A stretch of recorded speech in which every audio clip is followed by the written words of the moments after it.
Hello, dear students. In the last period, we have seen that why methane cannot be prepared by the coal-based electrolytic method. So, which method is used to prepare methane, and write the other name of this method too. We can very well prepare methane by the method called decarboxylation method. The another name for this method is soda lime method, my dear students. So let us see the next question. What is soda lime? Let us try to see the meaning or of soda lime. Let us see what is soda lime, my dear students. What is soda lime? Explain.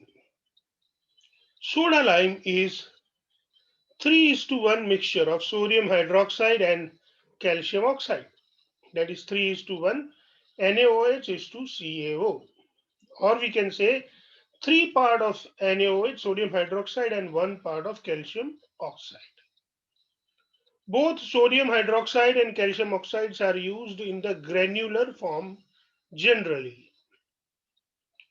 Soda lime is used in decarboxylation reaction. You can see that in decarboxylation reaction we have sodium alkanoate RCOONA, which reacts with the soda lime 3:1 sodium hydroxide into calcium oxide. We get alkane and sodium carbonate. Calcium oxide used in the soda lime is useful in keeping sodium hydroxide dry and available for the reaction. There is one more use of calcium oxide. Calcium oxide helps to prevent the attack of sodium hydroxide on the glasswares. There are various glasswares that we use for these reactions, and the attack of sodium hydroxide is prevented by our calcium oxide on the glass. So that's how we understand. Now, my dear students, we want to study about the preparation of alkane by the method which is known as the decarboxylation method.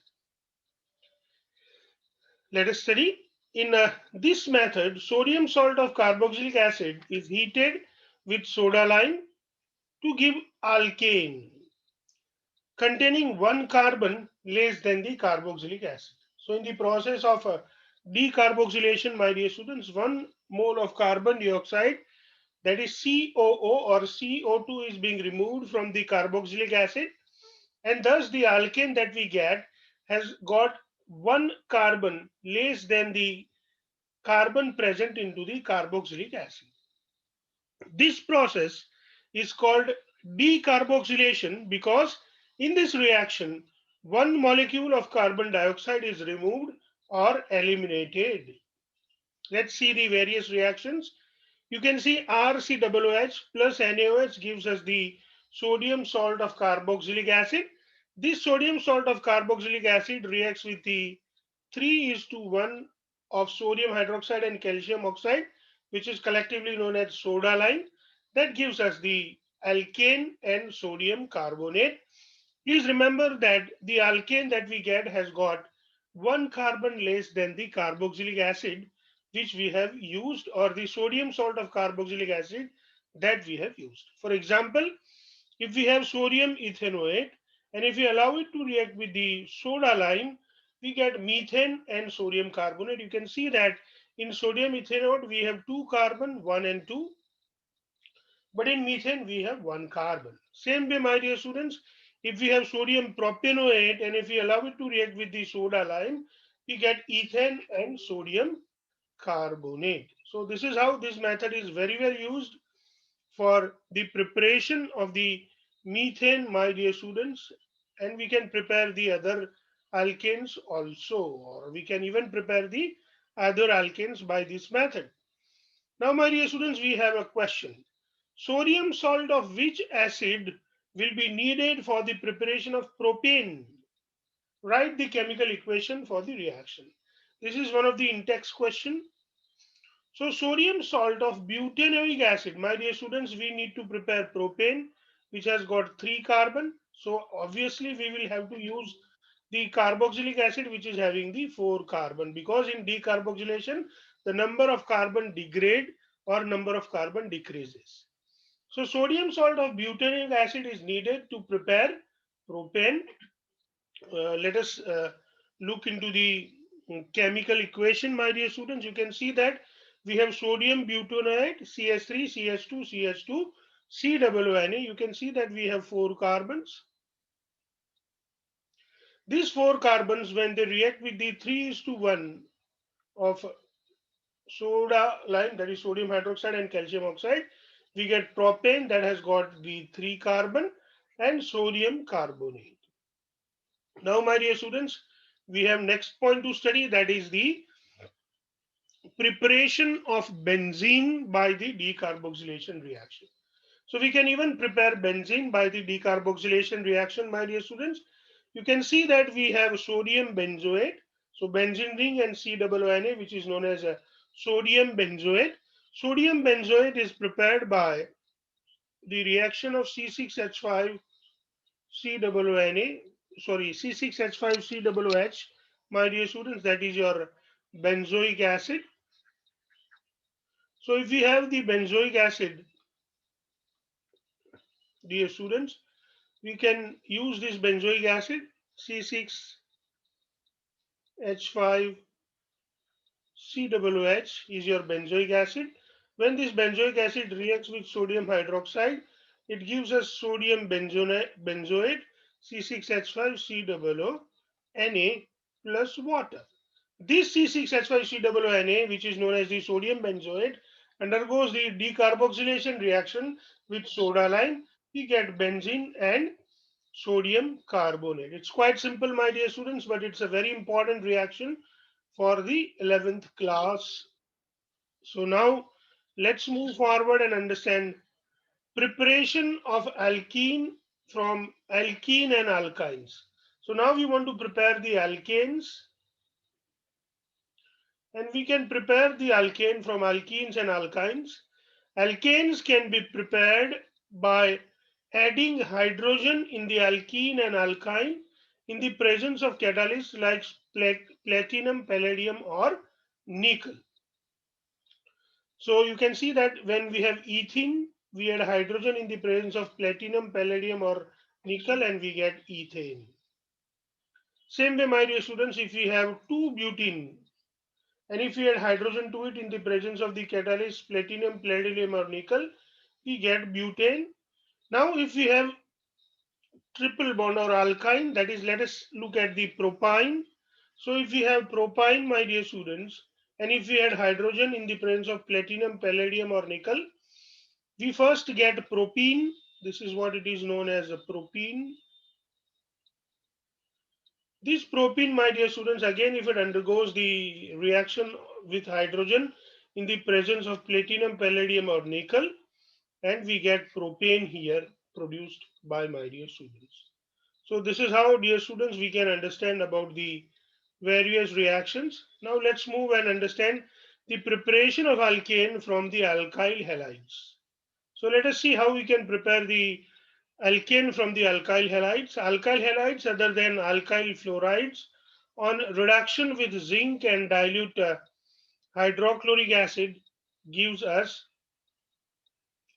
the alkanes. For example, if you have chloromethane that reacts with the hydrogen in the presence of zinc, my dear students, gives us methane and hydrochloric acid.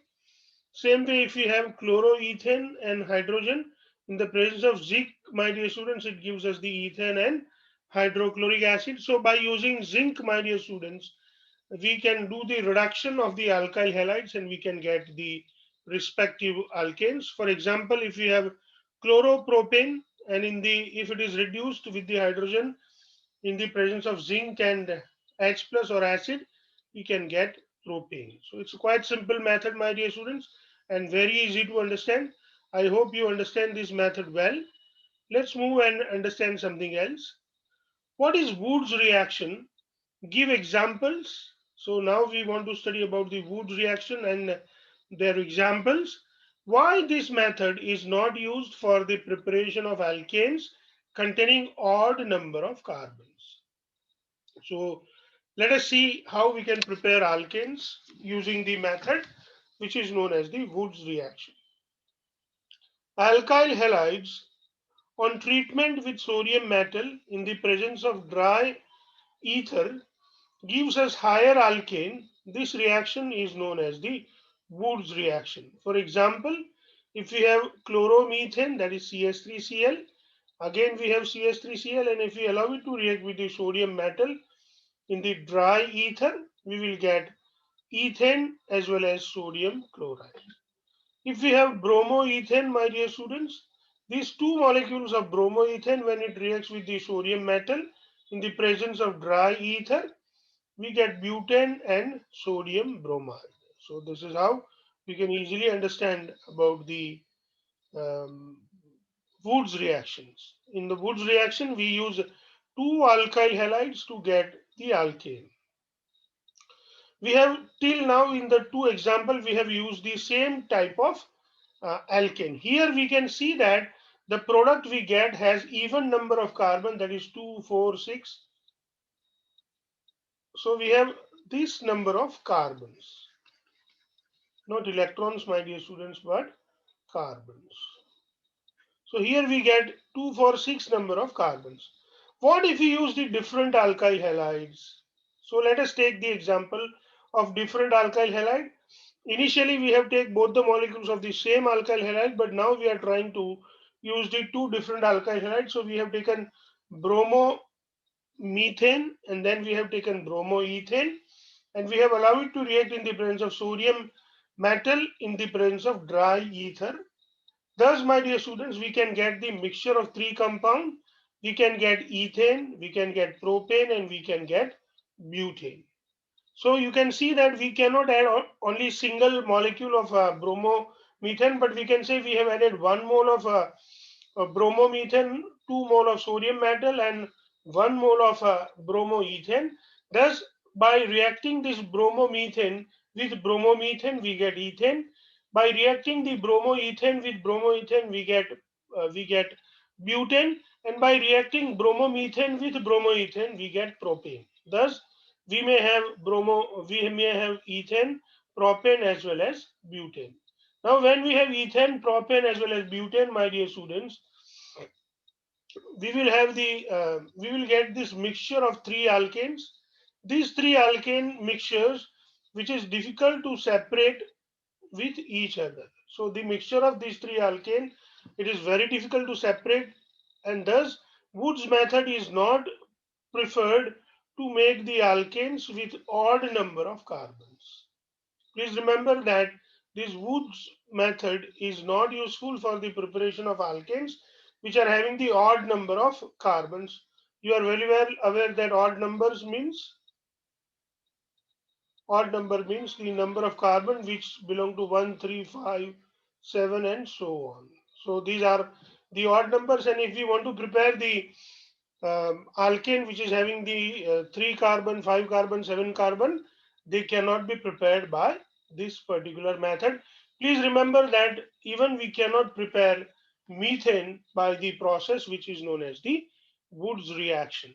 Now let's move forward and study a little more. Now we want to study about the chemical properties of alkanes that we will study into the next period. I hope, my dear students, you have been enjoying your studies. I wish you happy learning.